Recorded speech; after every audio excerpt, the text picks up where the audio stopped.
Welcome to Shukla study point. आप सभी का स्वागत है आपके अपने YouTube channel Shukla study point में। मैं शिवम शुक्ला आप सभी दोस्तों का हार्दिक स्वागत करता हूं। आज की वीडियो के माध्यम से बेटा हम लोग चर्चा करेंगे संभववाद की विचारधारा। थर्ड सेमेस्टर में हम चर्चा कर चुके थे। आज होगा नव निश्चयवाद की क्लास।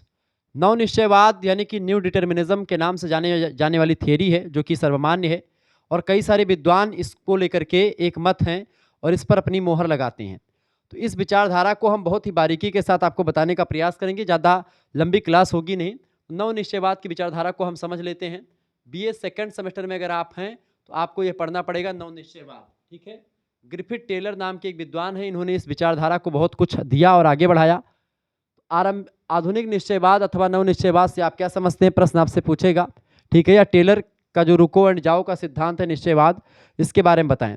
तो इस सिद्धांत को थोड़ा सा जान लेते हैं। चूंकि पहला जो विचारधारा था प्रारंभिक नव निश्चयवाद, जिसको आपने या फिर आपने पर्यावरण निश्चयवाद के नाम से जाना, तो पर्यावरण निश्चयवाद जो है वह एक क्या है, पर्यावरण निश्चयवाद जो है उसमें प्रकृति एकदम से पावरफुल होती है और मनुष्य उसका गुलाम होता है, दास होता है। लेकिन संभववाद उसके बाद में आता है, जहाँ पर फ्रांसीसी विद्वान हावी रहे, जर्मन विचारधारा रही है, वो पर्यावरण निश्चयवाद को फॉलो करती है। फिर उसके बाद में फ्रांसीसी विचारधारा आती है जो संभववाद की विचारधारा को फॉलो करती है, जिसमें मनुष्य जो होता है हावी होता है प्रकृति पर, मनुष्य प्रकृति पर विजय प्राप्त करने की क्षमता रखता है। लेकिन एक तीसरी विचारधारा आती है उसके बाद में, और वह विचारधारा है नव निश्चयवाद की। ग्रिफिथ टेलर ने तमाम चीज़ों को पढ़ा, उसके बाद में उसने एक थ्योरी दी नव निश्चयवाद। देखिए 20वीं शताब्दी के उत्तरार्ध यानी कि 1950 के बाद निश्चयवाद एवं संभववाद की कट्टर अतिवादी विचारधाराओं से हट करके एक समझौतावादी या समन्वयवादी विचारधारा का आविर्भाव हुआ, जिसमें प्रकृति और मनुष्य दोनों को आपस में बराबर बताया गया या दोनों को एक प्रकार से बहुत ही समन्वय के साथ प्रस्तुत किया गया। जिसके अनुसार आप देख रहे हैं प्रकृति मनुष्य को नियंत्रित करती है और ना ही मनुष्य प्रकृति को नियंत्रित करता है। दोनों एक दूसरे को प्रभावित करते हैं, दोनों एक दूसरे का सहयोग करते हैं ताकि जीवन अच्छे तरीके से चलता रहे। प्रकृति भी मनुष्य को प्रभावित करती है और मनुष्य भी प्रकृति को प्रभावित करता है और इस तरीके से चलता रहता है। इस नवीन विचारधारा को प्रतिपादित करने का श्रेय जाता है अमेरिकन भूगोलवेत्ताओं को। अमेरिका के प्रख्यात भूगोलवेत्ता है, उनका नाम है professor Griffith Taylor. Professor Griffith Taylor हैं जिन्होंने इसे वैज्ञानिक विचारधारा या वैज्ञानिक निश्चयवाद, साइंटिफिक डिटर्मिनिज्म की बात करी। इसको रुको एंड जाओ सिद्धांत भी कहा जाता है, स्टॉप एंड गो डिटर्मिनिज्म। अमेरिकी विद्वान जॉर्ज टैथम ने इस विचारधारा को प्रगतिवादी संभववाद कहा है। इस विचारधारा को विकसित करने में अमेरिकन भूगोलवेत्ताओं का विशेष योगदान रहा है। जहां एक तरफ आप देखेंगे कि जर्मन भूगोलवेत्ता पर्यावरण निश्चयवाद की विचारधारा को देते हैं, फिर उसके बाद में संभववाद की विचारधारा को फ्रांसीसी भूगोलवेत्ता, वहीं अमेरिकन भूगोलवेत्ता जो हैं वो 20वीं शताब्दी के उत्तरार्ध में आकर के और नव निश्चयवाद देते, जो कि दोनों का मिला जुला रूप होता है। ठीक है। तो अमेरिकन विचारधारा भी इसको कहते हैं। प्रोफेसर ग्रिफिथ टेलर और टैथम के अतिरिक्त हंटिंगटन हो गए, कार्लोसावर हैं, रॉक्सबी हैं, हर्बर्टसन हैं, फ्लीवर हैं, ये सभी विद्वानों ने इस विचारधारा का समर्थन किया। चूँकि पहले उन्होंने उस विचारधाराओं का समर्थन किया, फिर इसके बाद में इन विचारधाराओं का भी समर्थन किया। आगे चल करके जब नई विचारधारा आई, लोगों एक मत हुए और कहा कि हाँ भाई ये तो ज़्यादा सही है उन सभी से भी। ठीक है। इसको रुको एंड जाओ निश्चयवाद भी कहा जाता है। नव निश्चयवाद तथा आज का निश्चयवाद भी इसको कहते हैं प्रेजेंट डे डिटर्मिनिज्म कहा जाता है। इसको क्या कहते हैं? प्रेजेंट डे डिटर्मिनिज्म कहा जाता है, क्योंकि यह प्राचीन निश्चयवाद का ही संशोधित रूप होता है। जो निश्चयवाद था प्राचीन निश्चयवाद या पर्यावरण निश्चयवाद, उसका नवीनतम रूप है।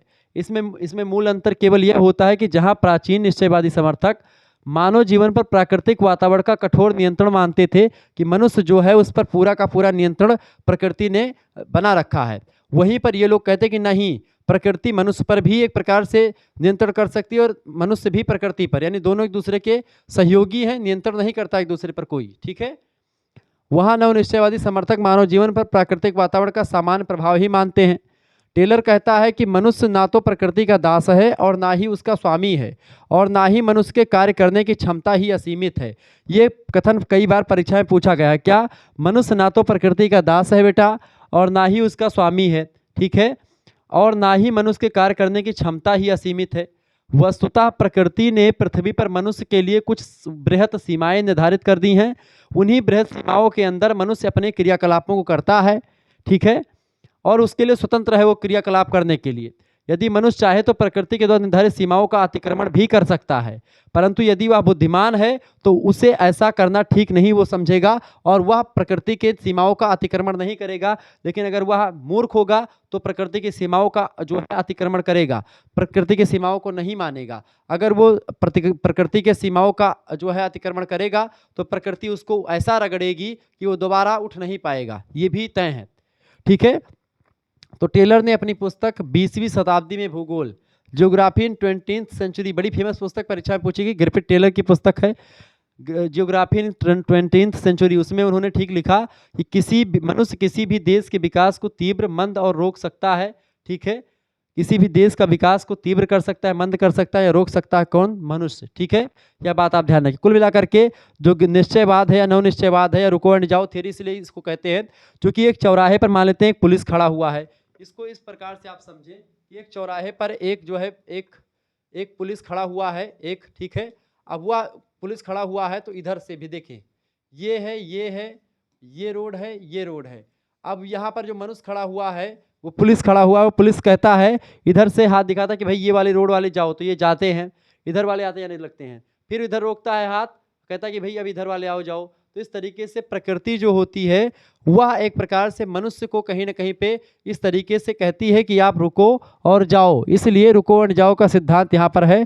प्रकृति कहीं ना कहीं पे आपको संभावनाएं भी देती है, प्रकृति आपको एक बहुत सारी चीज़ें प्रदान करती है, उस पर आपको अपने हिसाब से चीज़ें करनी होती हैं और वही चीज़ें जो व्यक्ति कर लेता है या प्रकृति के मतलब कि पर्यावरण के अंतर्गत रह करके काम करता है वो बच जाता है। अब प्रकृति के अंदर में आप अगर इधर बोला कि रुके रहो और आप उधर चले गए, जा तो सकते हो, जैसे एक पुलिस खड़ा है, आपने सीमाओं का अतिक्रमण कर दिया, इधर वाले को बोला था जाने के लिए, उधर वाले को आने के लिए, आप आ जा रहे हैं। अब बीच में इधर से मोटरसाइकिल सोचा कि हम इधर से निकल जाएं, तो इधर वाला जो होगा मतलब इसको टक्कर दे देगा और इधर वाला भी इधर को टक्कर दे देगा, यानी कि ये फंस जाएगा भाई बीच में और एक्सीडेंट हो जाएगा और इसका मृत्यु निश्चित है। या फिर अगर एक्सीडेंट ना भी हुआ तो ये पुलिस वाला जो खड़ा हुआ है और इधर एक डंडा लगा होता है, उस पर कैमरा 4-5 ठो बांधा होता है, वो तुरंत उसके नंबर प्लेट की फोटो खींचेगा और तुरंत उसके 4-5 हज़ार का चालान कट जाएगा। इस तरीके से क्या हो रहा है, जैसे कि प्रकृति रोक रही कि आप उधर मत जाइए, लेकिन आप जाएंगे तो आप रगड़े जाएंगे, ये निश्चित है। जैसे प्रकृति कहती है कि भाई पर्यावरण प्रदूषण मत करो, अगर आप पर्यावरण को दूषित करोगे तो आप खुद ही एक प्रकार से दूषित होगे, आप पर खुद ही प्रभाव पड़ेगा। आप तमाम प्रकार के विकास कर रहे हैं लेकिन पर्यावरण को अगर ध्यान में रखकर करेंगे तो आप बचे रहेंगे, पर्यावरण को नज़रअंदाज करेंगे तो आप रगड़े जाएंगे, आपको बहुत ही ज़्यादा दिक्कत का सामना करना पड़ेगा। ऐसे तमाम प्रकार की चीज़ें आपके समक्ष आएंगी। तो रुको एंड जाओ निश्चयवाद इसलिए इसको कहा जाता है क्योंकि इसमें एक पुलिस है, एक ट्रैफिक पुलिस, वो एक प्रकृति की भांति है, वह यहाँ पर वातावरण का काम कर रहा है और आने जाने वाले जो मनुष्य हैं वो हम लोग हैं। अब ये डिसाइड करता है कि भाई इधर, अब प्रकृति कहती कि इधर जाओ, हम उधर निकल गए, प्रकृति कहते इधर आओ, इधर आ गए, इस तरीके से डिसाइड।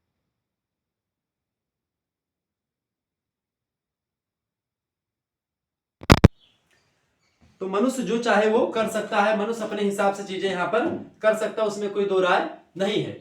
मनुष्य अपने जो है जो प्रकृति के नियम है उसका अतिक्रमण भी कर सकता है।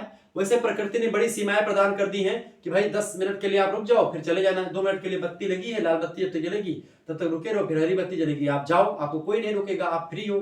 ठीक है, तो इस तरीके से एक ट्रैफिक पुलिस और एक रोड वाहन के बीच में जो संबंध होता है वही संबंध एक प्रकृति और मनुष्य के बीच में होता है, ऐसा ग्रिफिथ टेलर कहते हैं। तो इस तरीके से नव निश्चयवाद में बाकी कुछ है नहीं, सारे विद्वानों ने इसको एक मत होकर के सहारा दिया और इस तरीके से मनुष्य और पर्यावरण का संबंध रुको एंड जाओ सिद्धांत के रूप में सबसे फेमस विकसित हुआ। और इस तरीके से आप लोगों ने यूनिट नंबर 2 को समाप्त कर दिया। इकाई संख्या 2 4 क्लास के माध्यम से आपकी समाप्त हो जाती है।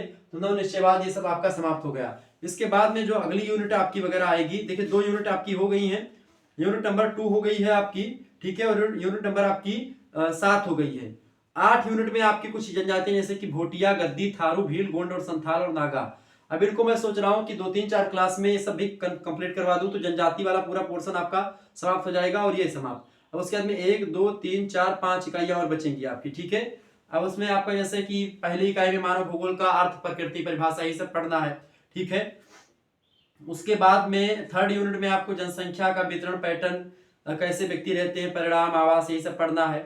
4थे यूनिट में आपको मानव बस्तियों के बारे में पढ़ना, ग्रामीण शहरी बस्तियां कैसे, घर का वितरण होता है, घर कैसे बनता है, यही सब आपको जानना है, फिर उसके बाद में 5वीं यूनिट में आपको आदिम अर्थशास्त्र के बारे में, जिसमें कैसे शिकार करके मनुष्य भोजन इकट्ठा करता है, या पशु चारण करके, मत्स्य मछली पकड़ के, लकड़ी आदिम कृषि करके। तो प्रिमिटिव इकोनॉमिक्स के बारे में हम लोगों को चर्चा करना है, आदिम अर्थशास्त्र के बारे में, इकाई नंबर 5 में। तो हो सकता है इकाई नंबर 5 ही पढ़ा दे या 6 पढ़ा दे। सांस्कृतिक क्षेत्र, सांस्कृतिक प्रसार, नस्ल, धर्म और भाषा, बाकी और कुछ है नहीं, उतना ज्यादा इंपॉर्टेंट है नहीं, क्योंकि वहां से प्रश्न बहुत कम पूछे गए हैं। बहरहाल मैं पढ़ा दूंगा जो भी इंपॉर्टेंट होंगी, तो और मॉडल पेपर के माध्यम से सब कुछ आपको क्लियर करवा दिया जाएगा। ऑब्जेक्टिव टाइप के क्वेश्चन जल्दी आपके समक्ष और आ जाएंगे, तो बिल्कुल आपको घबराने की जरूरत नहीं है। मिलते हैं फिर नेक्स्ट वीडियो में, तब तक के लिए जय हिंद, जय भारत। आप सभी का बहुत बहुत धन्यवाद हमारे से जुड़ने के लिए। इसी प्रकार से अपना प्यार हमेशा बनाए रखेंगे। बहुत बहुत धन्यवाद आप सभी का हमारे से जुड़ने के लिए। ठीक है।